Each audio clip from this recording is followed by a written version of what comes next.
Bueno, hola chicos. Disculpen por favor todos estos desajustes en el horario, pero estoy tratando de lo mejor posible de adaptarme a esta manera de desarrollar el curso. Y ya vamos más adelante a coordinar algunas cosas que estoy pensando para poder tener una mayor comunicación. Sin embargo, lo que tenía previsto para esta segunda sesión, medianamente lo tengo logrado. El problema es la hora en la que está en disponibilidad para ustedes, ¿no? Entonces, ya vamos a conversar sobre eso y lo que quiero más bien ahora es, sin mayor dilación, empezar a desarrollar el tema de hoy. ¿No? Entonces vamos, como siempre, vamos a compartir nuestra pantalla para poder ir juntos en el desarrollo de estas ideas, ¿no?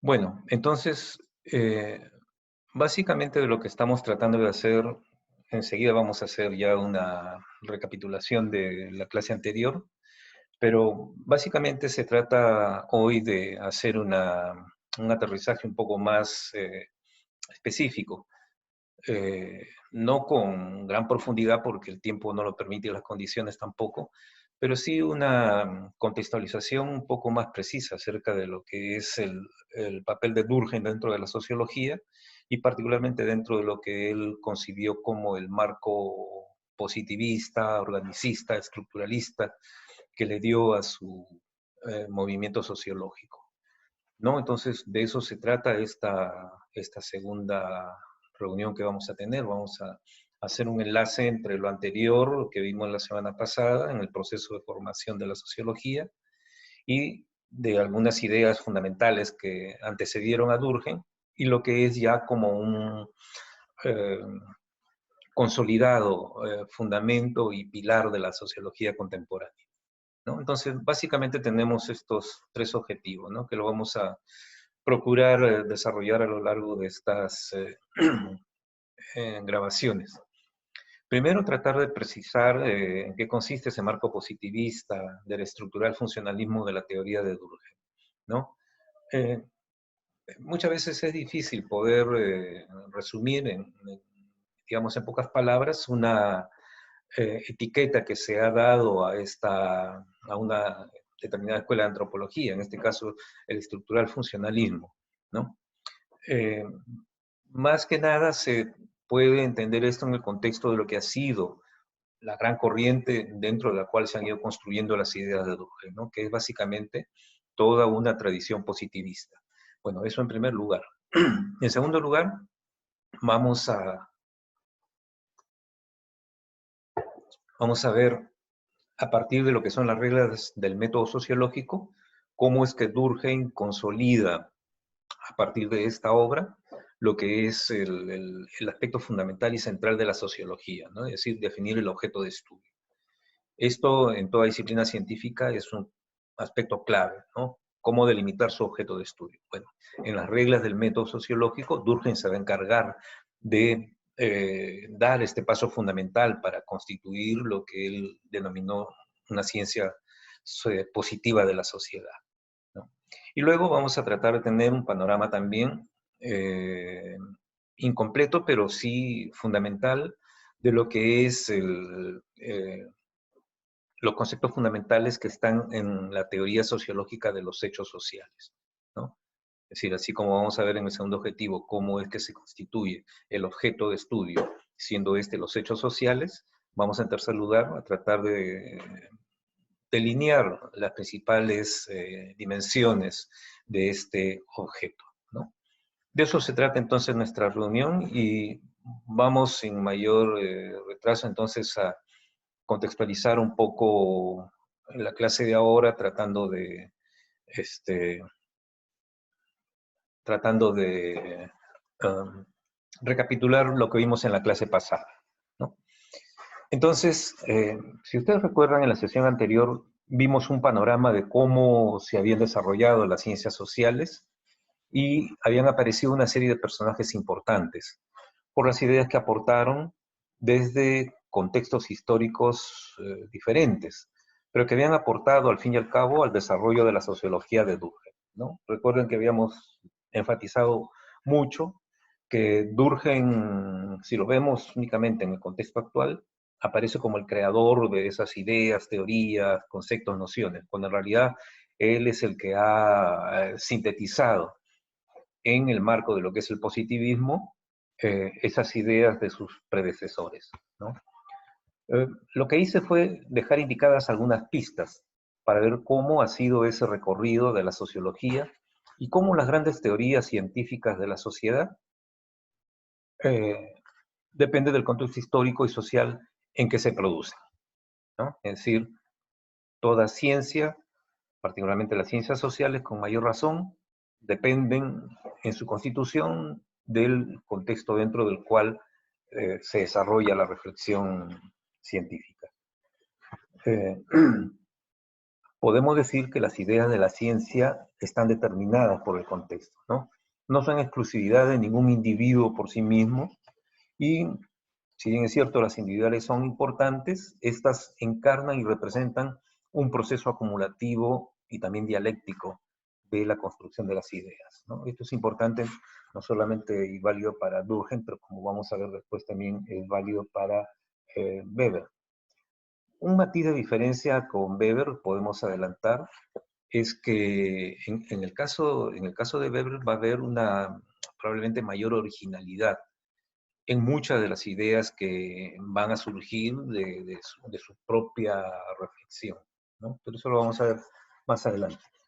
Bueno, en ese sentido entonces, Durkheim es un agente catalizador de esas ideas previas, ideas que han estado marcadas por un doble contexto, que como hemos visto son el de la Revolución Industrial en Inglaterra y el de la Revolución Francesa en, en el marco de todos los conflictos que se suscitaron para pasar del antiguo régimen a la nueva forma de organización de la sociedad, ¿no? Eh, eventos históricos que, como sabemos, tuvieron varios factores, provocaron varios factores que influyeron en el nacimiento de la sociología, ¿no? Entre otros, provocaron estos eventos una sensación de ruptura del orden social, claro, desde luego, ¿no?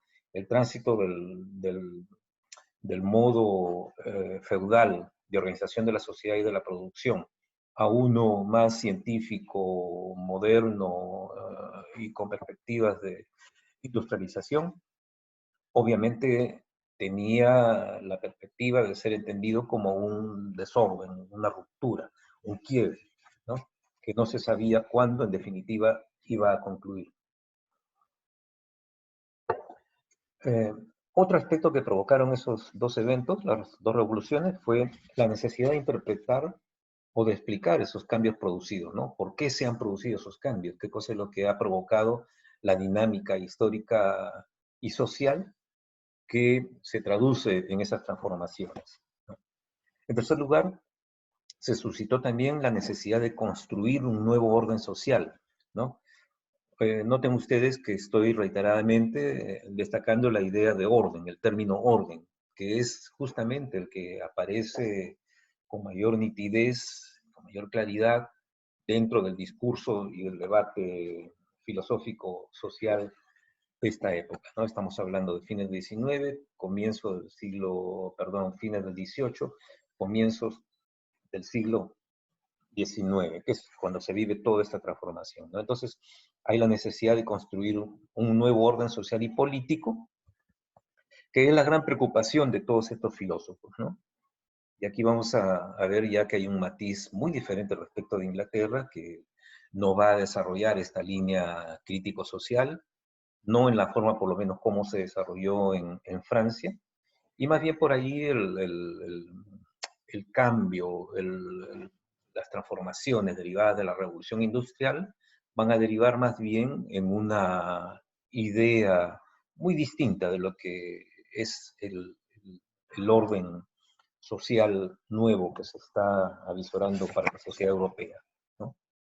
En cuarto lugar, las dos revoluciones suscitan la necesidad de una integración permanente de la sociedad, ¿no? Es decir, nuevamente la idea de orden. cómo lograr esa integración permanente de la sociedad, es decir, cómo lograr ese nuevo orden. La idea que está flotando dentro de las filosofías y las reflexiones de la época es la idea del orden moral. Entonces, como ustedes ven, ¿verdad?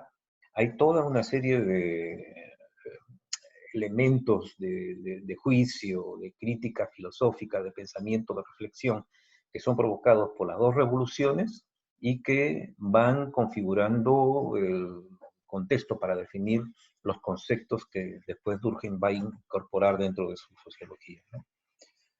Y desde luego, esto sí es quizás la cuestión de fondo más importante, es que se suscita la necesidad de conocer objetivamente la sociedad, ¿no? Hay la necesidad ya no de basar la reflexión de la sociedad en términos de metafísicas, de eh, cuestiones biológicas, racionales puramente, sino hace falta anclar el conocimiento de la sociedad en bases objetivas, empíricas y científicas. Bueno, solo para dejar indicadas algunas líneas de los antecedentes de las ideas de Durkheim y que ustedes pueden seguir profundizando, podemos mencionar muy brevemente algunos de los precursores de la sociología que aportaron sus ideas, ¿no? Comte, Spencer y muchos otros antes de él, como Saint-Simon, entre otros que también proporcionaron insumos para las teorías de Durkheim, ¿no?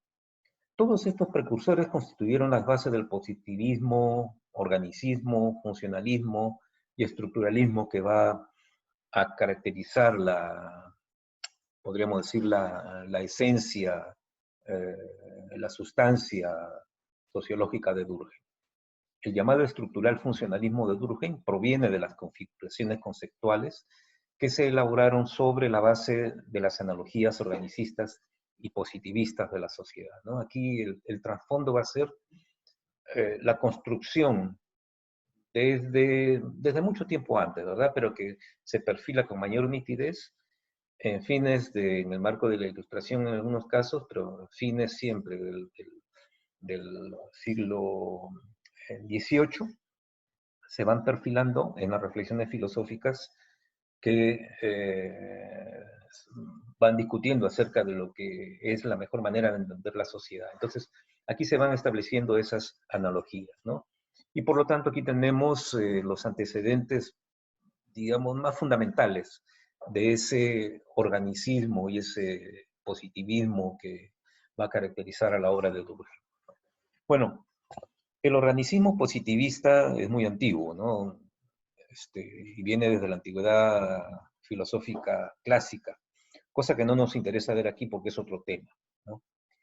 Pero tuvo que adaptarse a los contextos históricos que ya hemos mencionado, ¿no? A todos los cambios, las transformaciones, las revoluciones, tuvo que adaptarse a ese positivismo filosófico para poder servir, desde luego, de una base científica a la sociología. Así tal cual se presentaba, no era más que pura especulación metafísica y no conducía a una visión concreta y objetiva de la sociedad. En un primer momento, tiene un carácter marcadamente biologicista. Sí, los primeros teóricos, Comte, sobre todo Spencer, ¿no? Van ellos a hacer una eh, analogía extremadamente cerrada entre lo orgánico y lo biológico, ¿no? Esto debemos entenderlo, entre lo biológico, lo orgánico y lo social, lo cual hay que entenderlo en el marco de la fuerte influencia que la biología tenía en el siglo XIX. En el siglo XIX hay una muy fuerte influencia de la biología. Recuerden ustedes que muchos de los conceptos que se han manejado durante mucho tiempo en antropología, como es el de raza, en fin, y otros similares, ¿verdad? Tienen su origen dentro de la terminología y de los vocabularios de las ciencias biológicas, ¿no? Entonces, en ese marco hay que entender por qué es que no había otra posibilidad, ¿verdad?, de visualizar una analogía que sea eso, simplemente una analogía.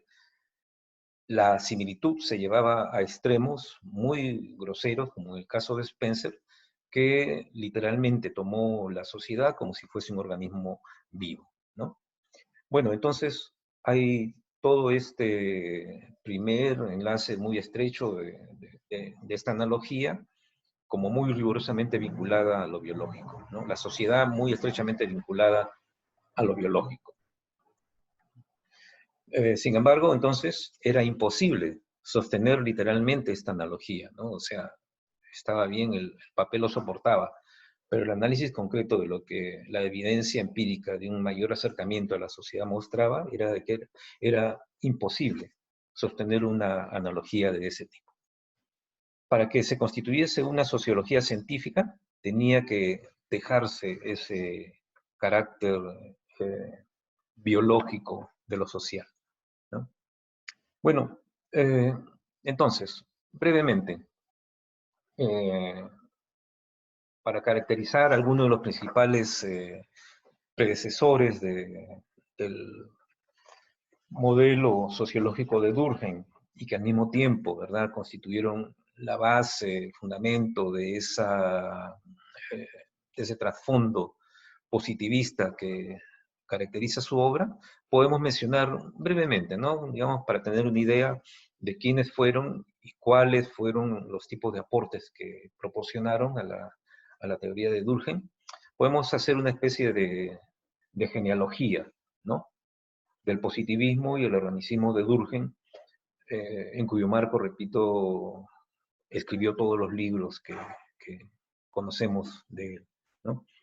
A grandes rasgos, ustedes tienen ahí, pueden ir ampliando este esquema. Por cuestiones de espacio lo reduzco únicamente y lo limito a estos elementos que son quizás los más importantes, ¿no? Cada uno de ellos, desde Montesquieu hasta Spencer, han tenido como base del proceso de delimitación de reflexiones filosóficas cada vez más vinculadas a lo social en modo objetivo, han ido perfilando estas ideas, ¿no? De organicismo, de cohesión moral, de orden, de integración. Son elementos que van a estar presentes en todos estos procesos de elaboración del pensamiento. Brevemente, ¿no? En el caso de Saint-Simon, este filósofo social tiene unas ideas que se pueden clasificar como organicistas. Ve a la sociedad como un conjunto orgánico, en el sentido de estar la sociedad constituida de varias partes, ¿no? Él habla de clases sociales, grupos sociales, que si se, que si se integran adecuadamente en lo que sería una especie de división del trabajo, coordinada sistemáticamente entre todos estos grupos, eh, habría una interdependencia de partes, una mutua interdependencia de partes, ¿no? Entonces la sociedad podría actuar de una manera más eficaz, de una manera más coordinada, podríamos decir, y por lo tanto eso sería un camino, una vía de progreso y de desarrollo para la sociedad. Eh, Esta es la visión más conservadora de Saint-Simon, porque después, o mejor dicho, antes, Saint-Simon vivió parte de la Revolución Francesa y luego la post-Revolución Francesa.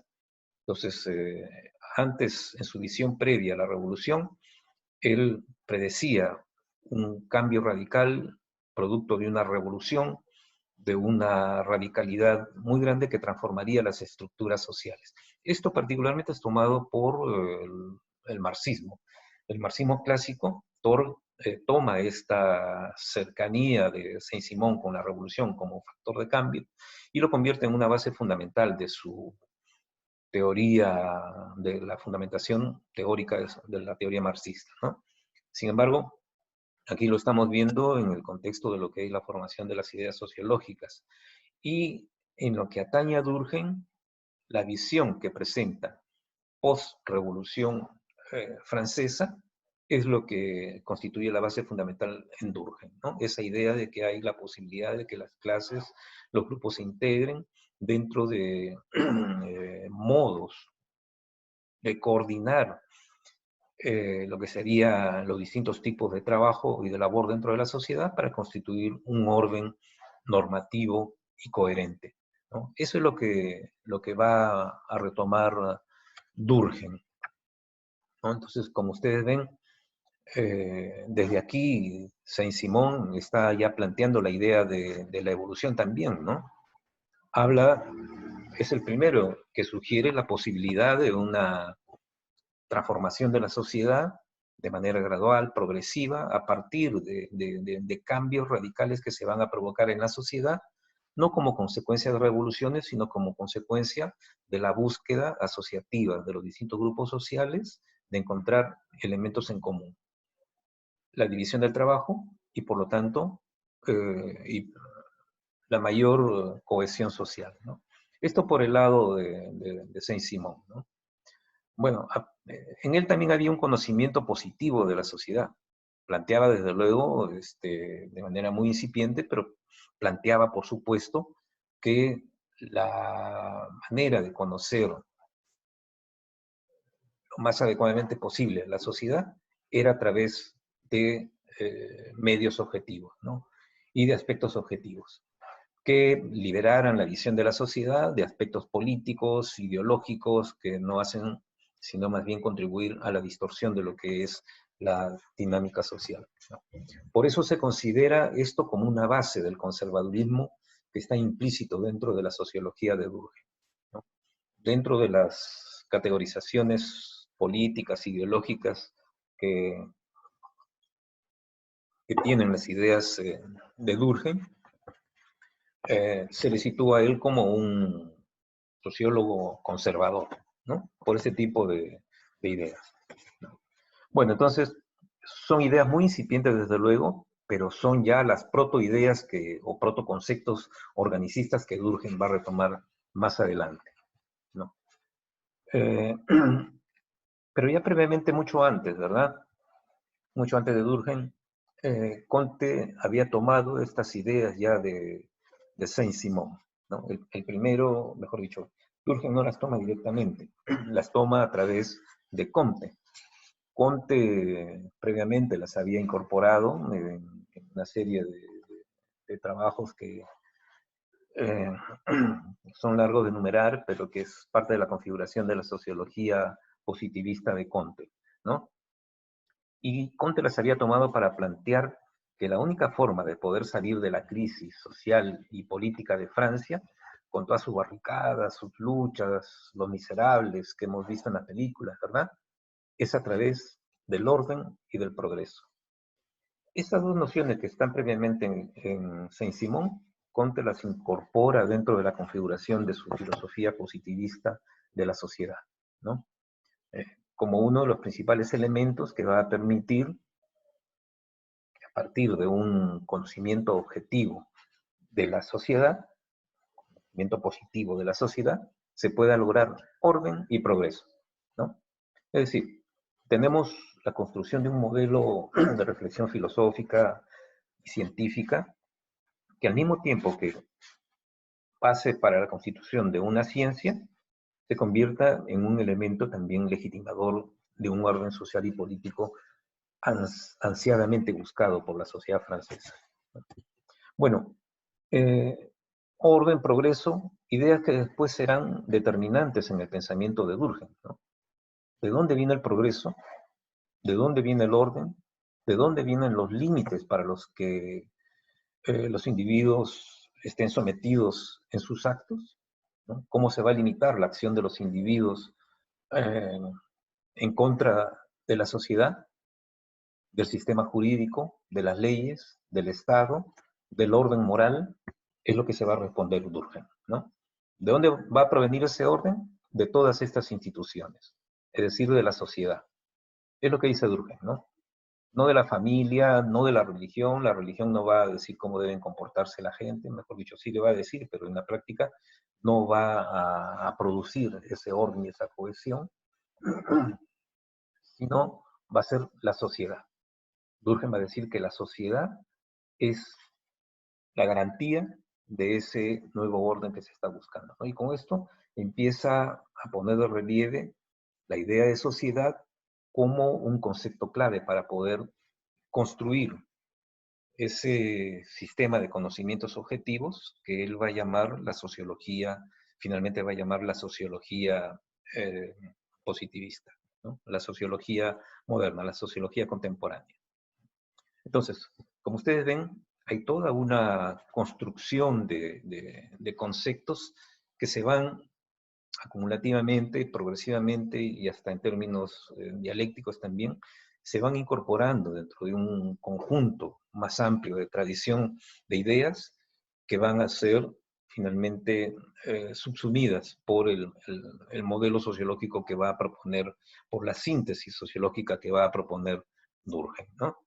Entonces, introduce Durkheim el concepto de sociedad a través de estas ideas que provienen de Comte y de Saint-Simon, y concretamente empieza ya a aparecer, a perfilarse en el discurso de Durkheim la idea de hecho social, ¿no?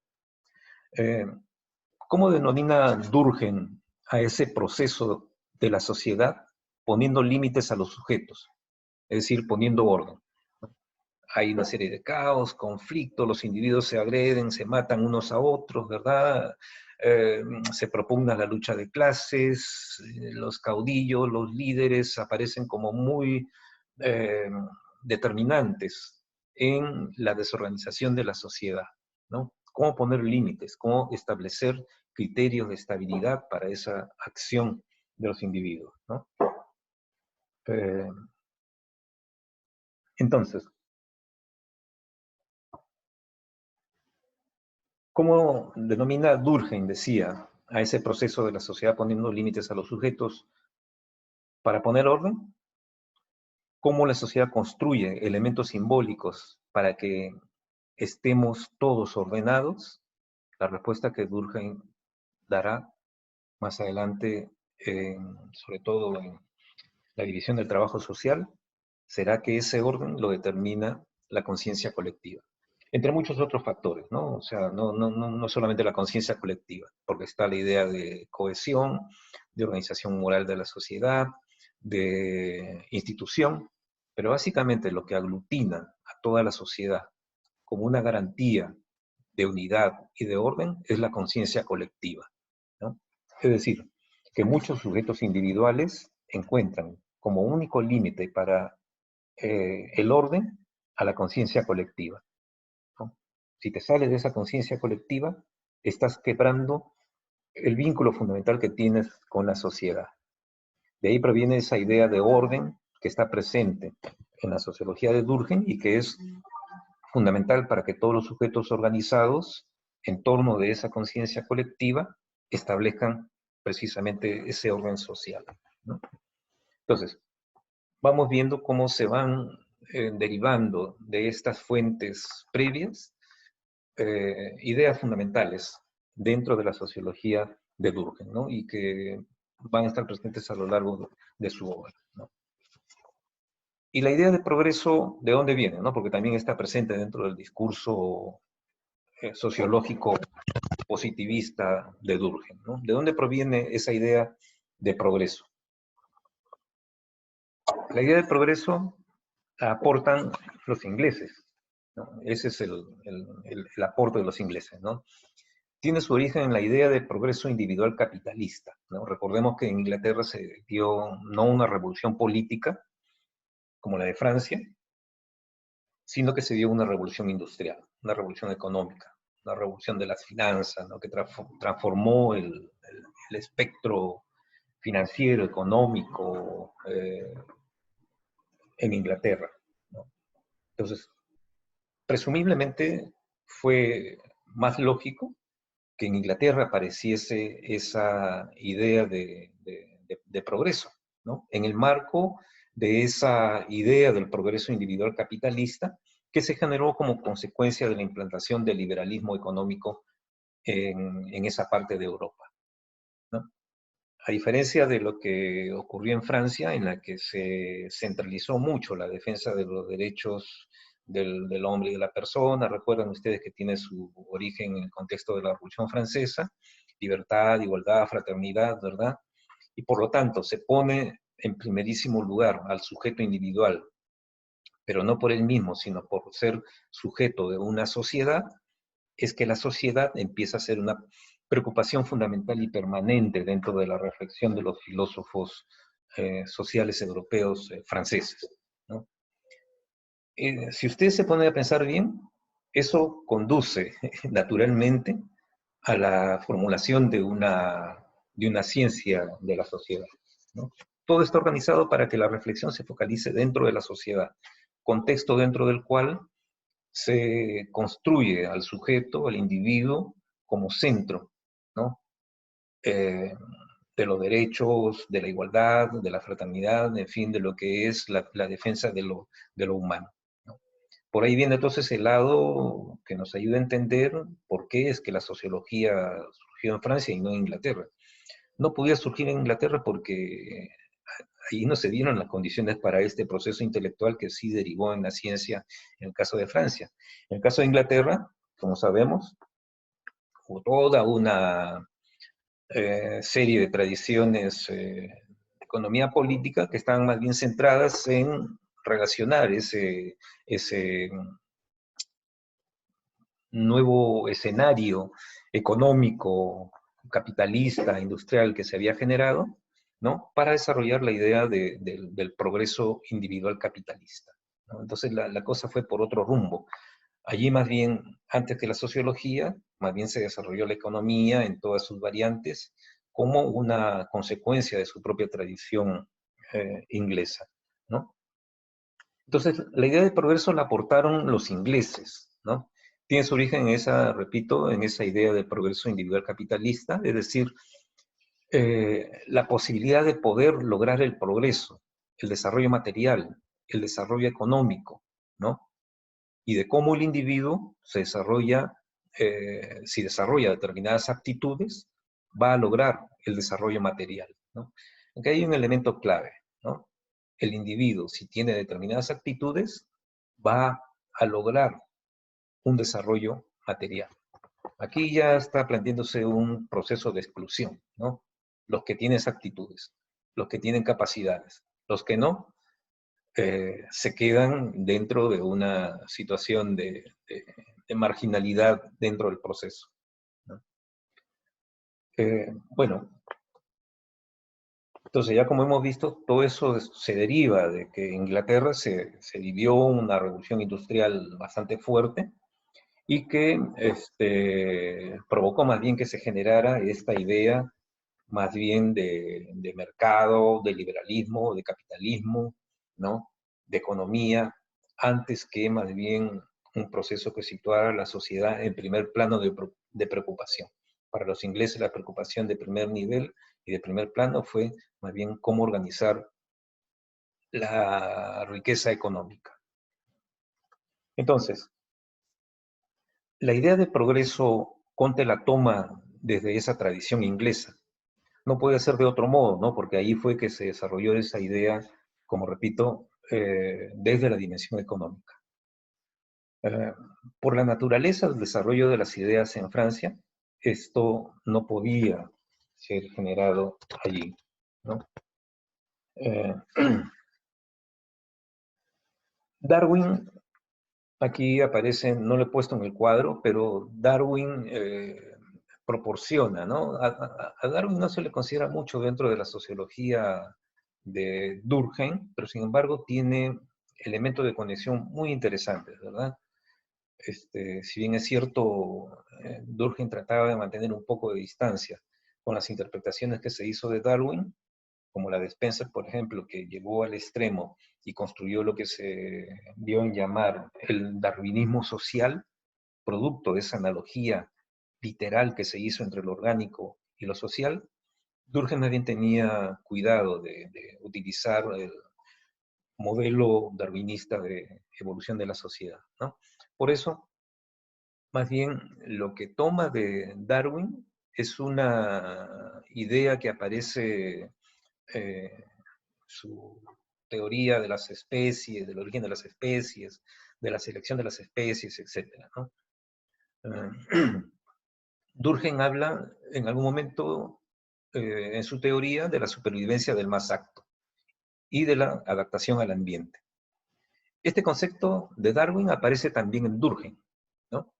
Lo que decía Darwin es que las especies mejor dotadas, mejor capacitadas, para poder sobrevivir, lo iban a hacer porque estaban en mejor posesión de aptitudes y cualidades, ¿no? Esto traducido en un modelo social, obviamente, es la base de los sistemas jerárquicos de exclusión que se generaron muy marcadamente dentro de la sociedad inglesa y también en otras partes de Europa, ¿no? Porque siempre hubo también esa interpretación economicista del progreso, ¿no? Entonces, estas ideas de supervivencia del más apto, adaptación al ambiente, están presentes también dentro de la sociología de Durkheim, ¿no? Solo que Durkheim no las denomina de ese modo ni les da esa interpretación. En su síntesis sociológica, Durkheim va a hablar más bien de la idea de regulación, ¿no? Es decir, de regulación en el sentido de que es la sociedad, a través de la conciencia colectiva y a través de otros mecanismos de cohesión, es la que regula a los individuos, ¿no?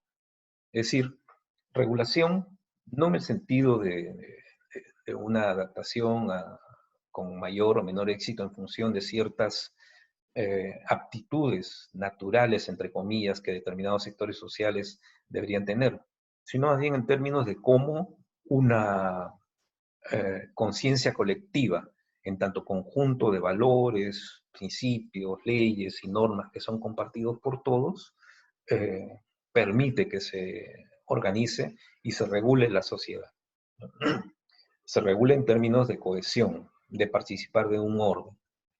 Bueno, eh, bueno hasta ahí es un poco la influencia de estos positivistas en Durkheim, ¿no? Eh, Pero Durkheim se plantea una cuestión fundamental dentro de la sociología también, ¿no? ¿Por qué si el sujeto está más ordenado, con un mayor progreso, ¿no? Que era un poco la lógica que después de la revolución y después de instaurar un nuevo orden supuestamente superior, positivo, científico, ¿verdad? ¿Por qué persiste la violencia? ¿Por qué sigue habiendo tensiones, conflictos? ¿Qué es lo que pasa con el sujeto? ¿Por qué se generan estos problemas? Los problemas, dice Durkheim, no se inician en el individuo, sino los problemas aparecen en el marco de la conciencia colectiva, en la sociedad, que provoca que esa regulación, integración, cohesión, generen dentro de la sociedad quiebres, rupturas regulatorias, rupturas sociales, quiebres del orden, porque se debilita, se diluye esa conciencia colectiva.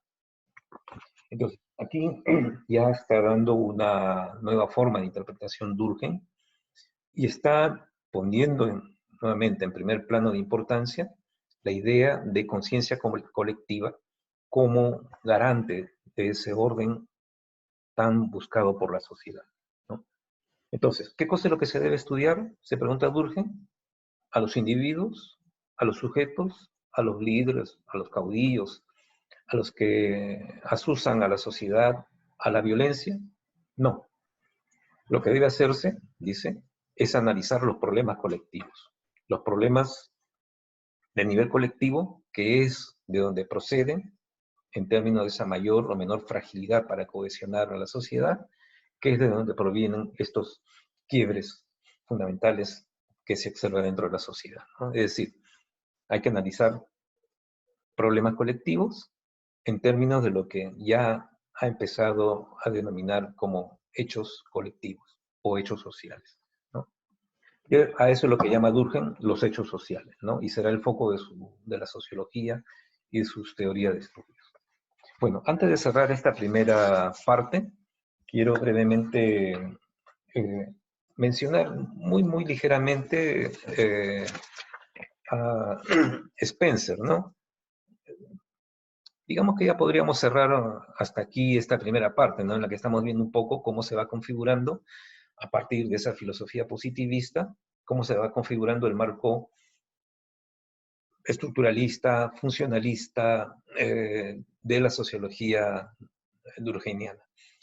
Lo de estructural, lo de funcional, estructuralismo, funcionalismo, proviene justamente de esas analogías que van a estar presentes en el discurso de todos estos filósofos, Comte, Spencer, Saint-Simon, ¿verdad? Que hablan en esa analogía orgánico-social, hablan de las estructuras de la sociedad. Así como los organismos tienen estructuras, las sociedades también las tienen. Así como cada parte de la sociedad tiene una función, así como cada parte del organismo tiene una función en relación con las demás y en relación con el todo del, del cual forma parte, de la misma forma, la función tiene una presencia activa dentro de la dinámica social, ¿no?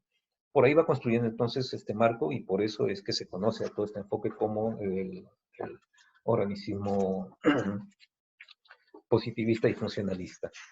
Brevemente, no solamente para tener una idea de lo que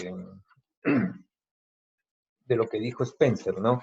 Para Spencer la sociología consistía en el estudio de la evolución social, en su forma más compleja eh, que se podía haber elaborado. Y la forma más compleja de evolución que se podía haber elaborado es justamente la que proporcionaba la biología. Para Spencer, el cambio social era un proceso superorgánico, es decir, análogo al progreso orgánico de la evolución, ¿no? La equiparación entre organismo y sociedad. La sociología estaba de esta suerte arraigada en la biología, lo que era una exageración de las ideas de Comte, ¿no? Hemos visto cómo Comte establece esa analogía también como base de su pensamiento, pero Spencer la lleva al extremo, ¿no? No la toma como una analogía, sino como una literalidad, que hay que entenderla en el marco de cómo la biología, como una ciencia de pretensión universal, de alcance universal, como era ya concebida en el siglo XIX, ¿no? Proporcionaba la base y el modelo para que Spencer dedujese a partir de esa condición de la biología, de que efectivamente todo en el orden real funcionaba en los mismos términos, y del cual la biología no era más que la base, digamos, ¿no? La más y mejor conocida, y que por eso se justificaba aplicar ese modelo para el estudio de la sociedad, ¿no? Entonces, en cuanto a la analogía orgánica de Spencer, lo esencial de la teoría de la evolución, de su teoría de la evolución, puede ser descrito de forma muy sencilla. En primer lugar, sostiene que hay una analogía muy estrecha entre el organismo biológico y la sociedad humana. De este modo, lo que es válido para los fenómenos biológicos, lo es también para los fenómenos sociológicos. Y en segundo lugar, afirma que la historia, tanto de la vida orgánica como de la superorgánica o social, es un proceso de desarrollo y que dicho desarrollo supone un crecimiento de cantidad y en complejidad. Bueno, hasta aquí nomás entonces, y he querido mencionar a Spencer para, digamos, cerrar con él esa influencia organicista, positivista, y destacar que efectivamente Spencer lo que hizo fue más bien una extrapolación muy, muy literal que para nada tomó Durkheim como parte de su modelo. Lo que va a tomar de Spencer es la posibilidad de establecer tipologías clasificatorias de las sociedades humanas a partir de ciertos modelos morfológicos que toma de la biología, ¿no? Ese es el aporte de Spencer a Durkheim.